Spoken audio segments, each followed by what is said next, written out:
Hello, everyone. In prepping for the podcast this week, I decided to take a look at some of the current trends going on. And a couple of them are fascinating. So the first one is authenticity and imperfection. In other words, not making a polished photograph. And it goes along with the other trend, which is, from my opinion, is storytelling. So storytelling is becoming big, and storytelling is never perfect. Nobody's story is perfect. It's just there. And all of this comes down to a lot of what I've been telling you guys about event photography, right? If you look at a reenactment type of event versus a wedding, right? A reenactment is constant motion. I'll give you an example from the fort.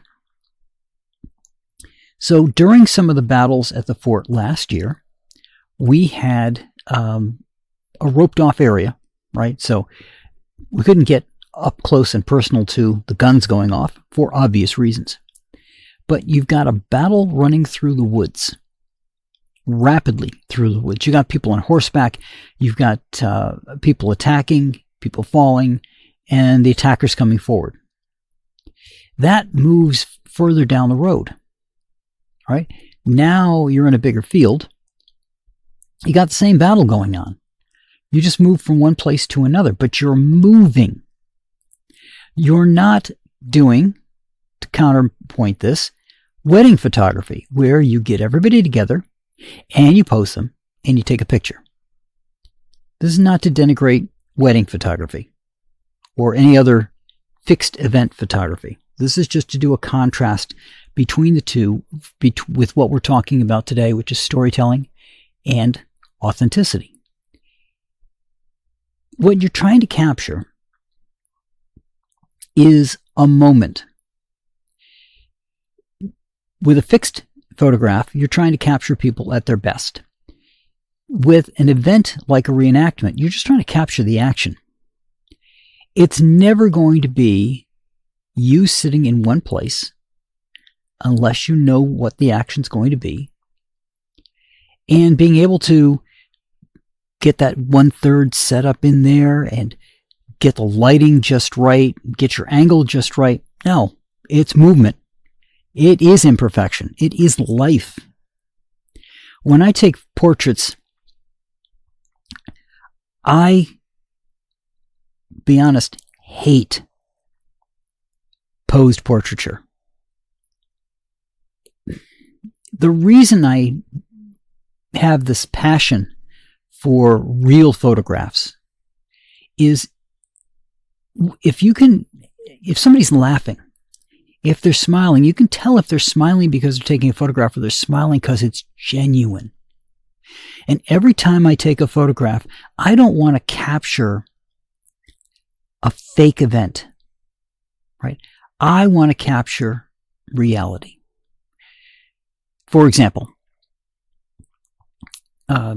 several years ago, the company I worked for would have these events. Now I work for several companies that had like Christmas type events, right?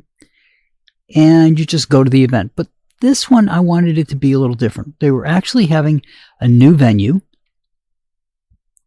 It was a restaurant that was being set up in an old bank, believe it or not, which had the vault still in place. So as people came in, I wanted to take pictures of everybody. My goal here was twofold. I had a computer all set up, and we had a projector, so I could take those photographs that I was taking, transfer them to the computer, and have it run as a slideshow while people were out on the dance floor. And the people who didn't want to dance could see the photographs of the people who came in.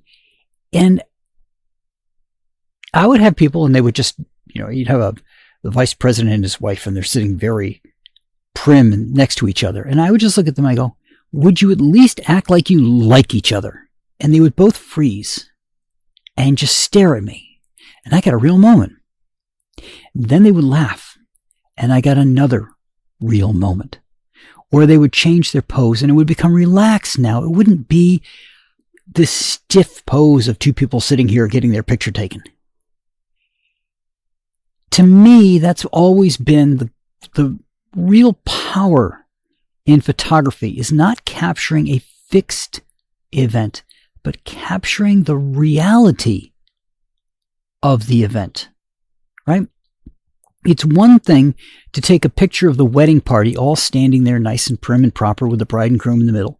And it's quite another to take a photograph of that head table with everybody joking and having a good time together. To me, that's the photograph I want.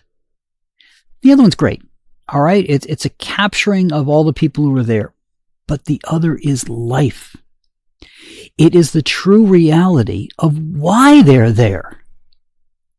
They're there to celebrate the wedding, not to pose like they're going to be stuck in little figurines on top of a cake.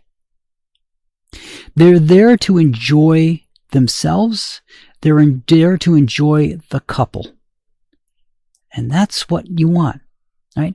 So I find it interesting that the trend is now toward authenticity and imperfection. And again, if you're taking photographs of people sitting at the head table, all right, and they're having a good time, you're telling a story. You don't tell a story by having people posed. I had a couple, I was doing a free photograph session. And they were there and they did some posing. And then they decided to start having a snowball fight. And I captured the snowball fight. Now, the photograph that I put together was them as a couple looking happy together and not the snowball fight. But I think I treasured the snowball fight pictures more than anything else. But again, this is what's happening now. This is what people want to see now. Well, to me, it's what we always should have been doing. Capturing moments, not posing moments. And I understand that there's an entire art to directing people. Been there, done that. I've also done the other side. We had a photo. There was a American photo magazine, and they had a photo shoot where you paid, and they gave you a series of models. So the models were professionals. They knew what they were doing. They did the standard model, okay, move, freeze, move, freeze, move, freeze. So they'd hit a pose, then they moved to the next pose, and they moved to the next pose. And if you knew what you were watching for the model, you knew when to take those pictures to get those posed shots, right? And the one thing I noticed while I was there was a mix of men and women models, but there seemed to be a predominance, almost an overwhelming predominance of male photographers. As a matter of fact, I wasn't paying that much attention to the photographers, but I think they were almost all men. There might have been a woman or two in there, and that was about it.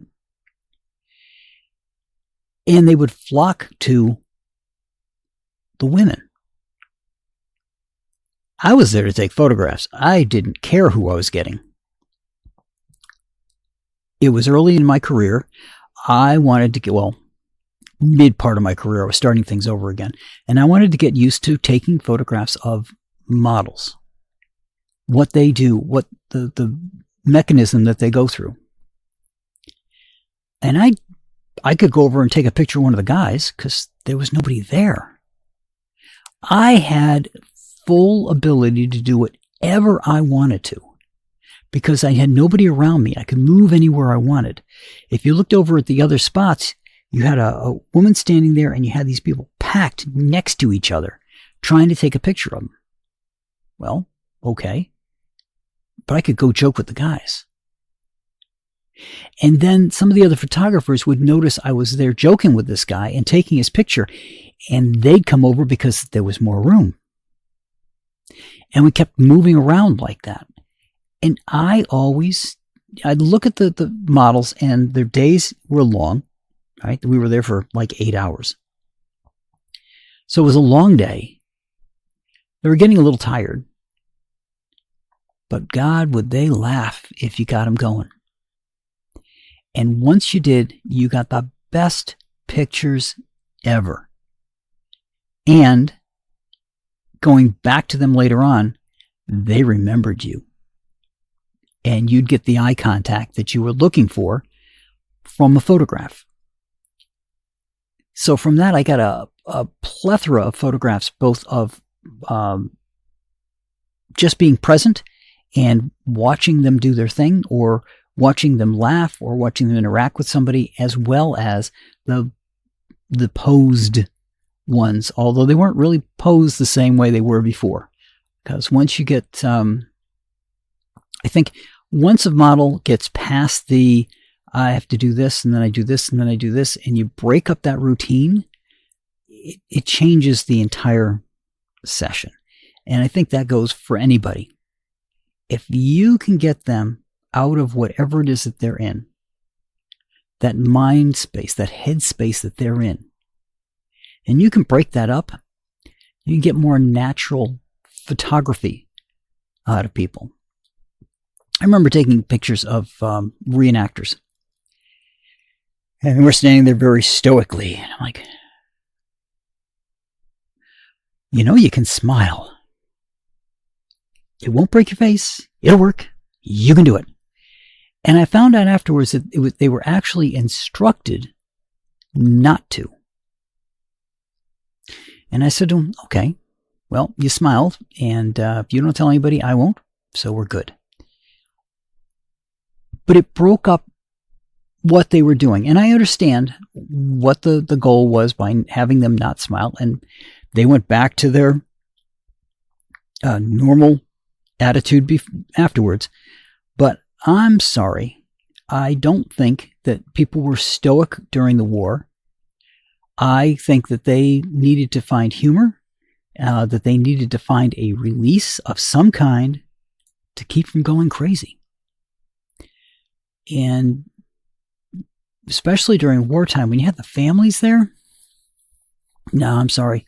I can't imagine a soldier coming back from patrol and finding his wife and child waiting for them, that they wouldn't smile. They might be tired, but they're going to smile.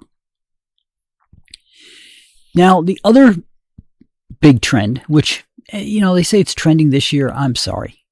It's been around for a couple of years now, and that's using film photography. Now, I don't have anything against film photography except the waste. Now, let me explain that. So, if you're a digital photographer, and I'll go to the fort and I'll shoot 300 photographs, all right? I can throw most of those away, and what have I cost? The use of the battery, and maybe wear and tear on my drive, the SD cards that are in there. That's it. If I were to shoot 300 photographs, and bear in mind, I usually keep about 10%. All right, so keep that number in mind. So let's say I do 300 photographs. We'll say 360. So I shoot 360 photographs, and I keep 10%, so I keep 36 of them. Okay. If I were to shoot film, and I could get a 36 exposure roll, that's 10 rolls of film. That's 10 metal containers, 10 plastic spools, 10 metal caps top and bottom, because that's how the film containers are put together, not to mention the film itself. Okay. If I keep 10% of those, right, so I'm keeping basically one spool out of that, I just wasted 9 rolls of film. And I still have the waste of the 10 containers, the 10 spools, the 10 caps. Well, 20 if you consider top and bottom. And obviously, the photographs are not going to be on one, so they're going to be scattered across it. And they all have to be printed then to make sure you could find the ones that you want. Printed in some way. Now, you can get away with what were called negative prints.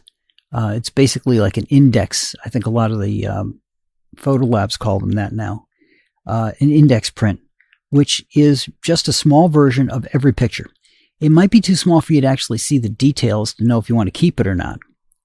But we used to do index prints. And the index prints that we did were basically you put the negative directly on the paper and flash the light through it so that you used one piece of paper for a set of negatives, and then you could go through there to see what you wanted to print. It cuts down on the waste because every time you take a photograph, there's processes that you have to go through, right? Black and white was what I used the most when it came to doing my own processing for film. And you have to start off with developer. Developer is basically what takes that image that's on the film that you can't see and makes it visible. And it's basically putting like silver onto the film itself. Now, if you leave it in developer too long, it'll match to everything and you end up with a black negative. So after you take it out of developer, you have to put it in stop bath. Stop bath says, okay, we're done. No more of this is going to darken. Then you got to put it in fixer. That's going to hold everything in place. Then it's got to be rinsed, and then it's got to be put up. Well, I've got 3 toxic chemicals that I just had to put that through. And that's black and white. Color's different. I think color is 5 different chemicals that you have to put things through. That's not counting the process of getting the film out and things like that. I'm dumping a lot of the manual process out of this thing. I'm just trying to keep down to what the waste would be. So then you print them. And if you like, you did the index print to know which ones you wanted. And let's say you were 100% on there. You got just what you wanted. You could see them. And you just print those. Now you've wasted nothing. But let's say you went to a photo lab and you just dropped off your film. All right, I drop off 10 rolls of film, 36 exposures each. I'm going to get 360 photographs printed. All the chemical processing that had happened for that. Now, it depends on how they do it. A lot of the printers are now ink, so that cuts down quite a bit. You're not using quite the same number of chemicals. And again, when we were using developer, stop bath, and fixer, you ended up with those chemicals left over at the end. They weren't evaporating. If you're using ink, the ink's being printed. Only what it needs is being printed on the paper. You're not wasting a bunch of ink. So we'll take that. We'll say that the lab that does the processing is more efficient on using the chemicals, but you still got chemical waste. And they're using ink printers so that there's no chemicals there, but you still got the chemical waste from the printing from making the negative into a viewable object. Now from there, if you've got your prints done yourself, you did the index print and you used them, you got the waste chemicals and you got no waste. But here I've got 360 photographs. I don't need all of them. I'm not going to keep them all. I'm going to throw away 30, all but 36. Well, I have 360. That's over 300 photographs that I had printed that are now waste. It's wasted paper. It's wasted ink. It's wasted time and resources on the machine that printed them out. So while I appreciate analog photography, and I know some people say, well, you can get the same effect with a preset in Lightroom. You can, but I get the whole mystique behind analog photography. I'm just not a fan of it because I used to have to shoot that way. For me, it's not a novelty. When I shot a wedding and I went through, I think I went through 20 rolls of film and then had to go through and get the pictures out that I wanted. And I ended up with about 50, I think, out of all the shots that I took. I think they were 24 exposure rolls. So I ended up with about 480 photographs and ended up again, well, about 10%, 50 of them, for a wedding that I was shooting. A lot of the crowd for that one. But looking at it that way, you've got a lot of waste in analog. And that's why I'm not a fan of it. I get the whole, you don't know what your photograph looks like. You know what? You can do the same thing with a digital camera. Just don't look at the damn things until you get home. But, and here's the big but, these things won't happen again necessarily. You've got one chance to capture them. And if it's an event that's going on and you can go through your photographs real quick like you can with a digital camera, you can make corrections, or you can say, damn it, I didn't get this guy the way I wanted him to. I want to go back and shoot him again. So it gives you a huge advantage. And again, less waste. And you see the pictures more quickly. But again, you get to correct your mistake. As opposed to with analog, you just have to learn from them. Now, that's not to say you're not going to learn doing digital. Of course you are. But when you shoot all those photographs, right, and I come home and I take my SD card and put it in, and I can see what I've got, I can see all my photographs, and at this point I've spent no money, no new money, because I got the camera, I got the SD cards. If I were shooting analog, there's the price of the film to begin with. Then there's the price of processing it. And then there's the price of printing it. Now, some places will give you the small print for free for each one. But if you really want to keep a good print, like an 8x10, you got to go back and pay for it. So, from a professional viewpoint, I am not nostalgic for the Kodachrome color that Simon and Garfunkel loved to sing about. I am not nostalgic about the tactile process of holding a negative in my hand, because I've got them all over the flipping house at this point. I try to put them in envelopes and folders, and I always seem to find another one kicking around somewhere. And I end up most of the time just making it digitally I had to make digital copies of all my negatives so that I had backup copies of everything in case they get destroyed. So as a fun thing to do, I get analog film. As a professional thing to do, I absolutely do not. Because again, if you wanted to capture a particular mood for a photograph, you can do that with all kinds of presets, and you don't have to stick to Kodachrome color. You can color grade things so that you're adding a little more blue to it or a little more yellow to it. If you're going cinematic, you make the shadows more blue and you make the flesh more yellow, and you're there. You've made a cinematic print if that's what you're looking for. If you want to warm up a family photograph, you're adding more oranges and yellows into it to bring it and make it look warm and living and lived. And then there's the editing. Now, for me, there's certain retouches that I do, but I don't do them all the time. And it just depends on what I'm doing. If I'm shooting a bodybuilder, I'm going to take the time to make those muscles pop, to give them 3 dimensions. If I'm shooting a person, I will add 3-dimensional space to them. If I'm shooting an event, I'm not going to take the time because I will be there for hours trying to get everything done the way I want it to. There are AI tools that will help with some of that stuff. Eventually, we might get there where it will handle what I do, but it's not. And possibly never will be, but we'll see.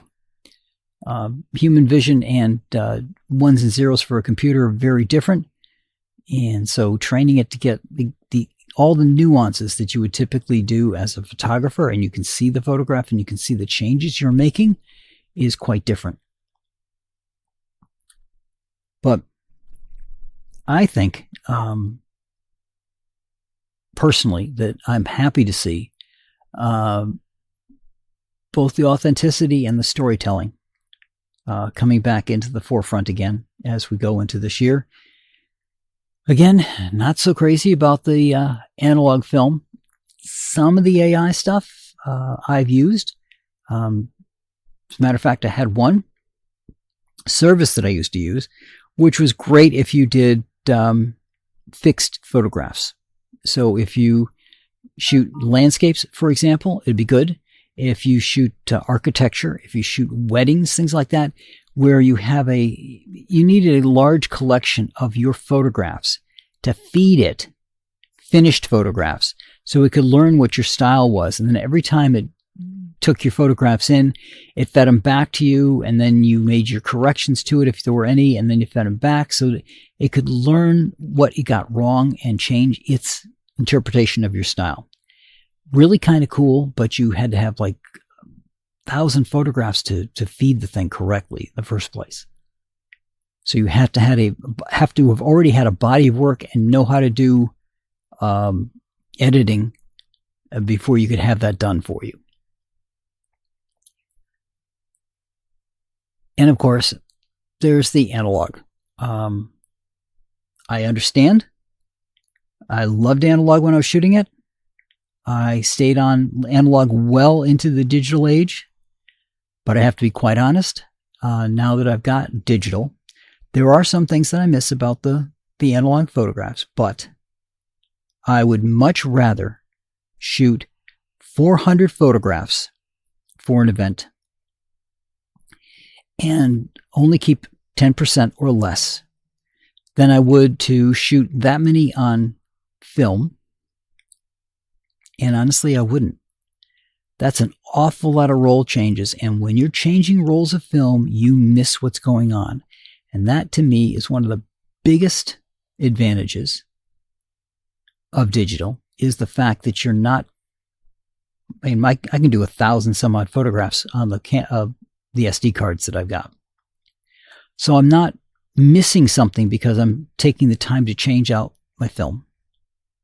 And you have to be careful changing out your film. And I don't have to worry about running out of film. I don't have to worry about, do I want to take another picture here because I've got more of the day to go, and do I have enough film to do the day? And with digital, you do have the option of saying, well, I really wanted to get a good picture of this guy. Did I? Taking a look at it quickly on the back of your camera, zooming it in so you can see what you took, and saying yes or no. And well, okay, I'll just put on the list for later on. I will get a different shot from a different angle and try to get a better shot. So those are my opinions about the trends for this week. I know I went kind of long this week, but it's a good set of trends. And as you can tell, I have strong opinions about every one of them. But that said, thank you guys for listening, and I'll talk to you all next week.